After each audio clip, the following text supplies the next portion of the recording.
Bonjour Sam, bonjour Pablo, bonjour Julie, bonjour tous les enfants.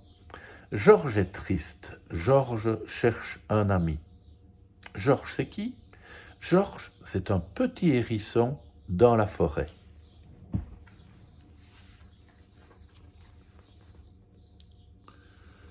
Assis sur une petite motte de terre, Georges le hérisson s'ennuie.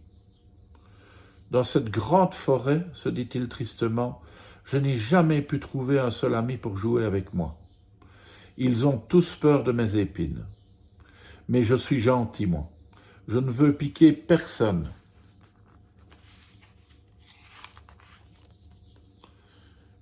Caché derrière un arbre, il regarde les autres animaux s'amuser.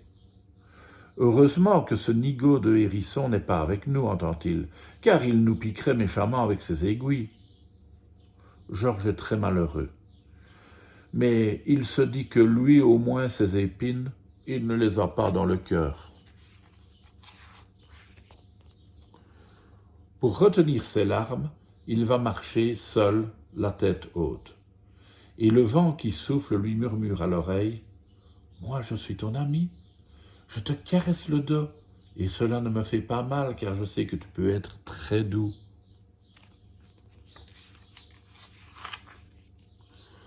Un jour, Georges voit des garnements danser autour d'une pauvre chenille. « Elle n'a pas d'yeux, chante-t-il à tue-tête. Elle n'a pas d'oreille, elle n'a pas de tête, on dirait un haricot. » Son sang ne fait qu'un tour. « Pour une fois, mes aiguilles vont me servir. » Affolés par la boule d'épines qui déboule sur eux, les vauriens s'enfuient en hurlant. « Merci de m'avoir sauvé, lui dit la chenille avec émotion. Je m'appelle Flora. Je suis enchantée, moi c'est Georges. Cher Georges, reprend Flora, veux-tu être mon ami? À ces mots, le cœur de Georges est rempli d'une joie immense. Aurait-il enfin trouvé l'ami qu'il désirait tant? Le soir, après s'être beaucoup amusée, Flora dit à Georges « Regarde, la lune est pleine, c'est le jour où elle exauce tous nos vœux. » Et regardant le ciel étoilé, elle murmure « Madame la lune, faites que je ressemble à autre chose qu'un ver de terre. Offrez-moi de beaux atours pour que je sois la plus belle. » Puis elle se tourne vers son ami.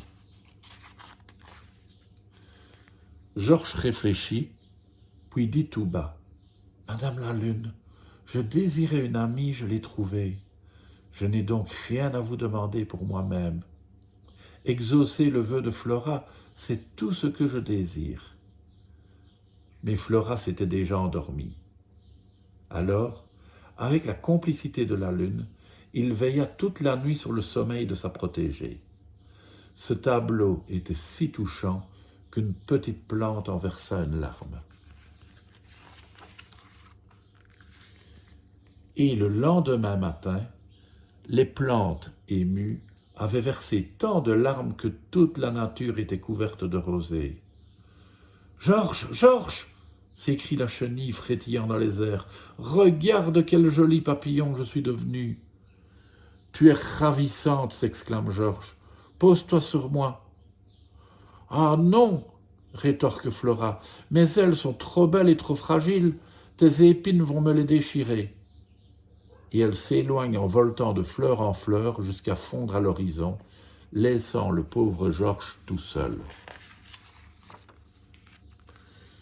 De rage, Georges s'en prend à la lune, mais hélas, elle a disparu pour laisser la place au soleil. Alors il baisse la tête et se met à sangloter. La seule amie que j'avais m'a abandonné. Je serai donc toujours tout seul. Et le soleil darde ses rayons pour sécher les larmes du petit hérisson. Je suis gentil, et personne ne l'est avec moi. Je vais devenir très méchant, ce sera beaucoup plus rigolo. Je veux embêter tout le monde. Tiens, je vais jeter tous ces légumes dans l'eau, rien que pour ennuyer celui qui les nettoie. Pauvre Georges. Il est si triste qu'il dit le contraire de ce qu'il pense. mais en poussant les légumes, il glisse et tombe dans la rivière. « Au secours, je me noie !» Philibert, le raton laveur, qui nettoyait sa provision de légumes, aperçoit Georges qui se débat dans l'eau. N'écoutant que son courage, il plonge et nage jusqu'à lui pour le sauver. « Accroche-toi à moi, mon petit, je vais te tirer de là. »« Attention, je pique !» crie Georges. Une fois hors de l'eau, Philibert prend Georges dans ses bras et lui souffle dessus pour le réchauffer. « Je suis désolé pour vos légumes, » lui dit timidement Georges. « Ne t'inquiète pas, l'important c'est que tu sois sain et sauf. » Et il le serre tendrement contre lui. « Mais je ne vous blesse pas avec mes épines ?» demande Georges, très étonné. « Mais non, voyons, » répond Philibert. « Repose-toi maintenant. » Épuisé par tant d'émotions, Georges s'endort, blotti dans la douce fourrure de Philibert. Et toutes ces épines qui s'endorment avec lui deviennent si douces que cela devient un plaisir de le caresser. Un peu plus tard, Georges et Philibert, en promenade, croisent Flora qui vient à leur rencontre. « Georges, je t'ai cherché partout, dit-elle essoufflée. Je voulais que tu me pardonnes. » Puis en se posant délicatement sur l'épaule de Georges, elle s'aperçoit qu'elle est si légère que ses épines ne lui font aucun mal. Alors, Georges comprend que Flora et Philibert seront ses amis pour toujours.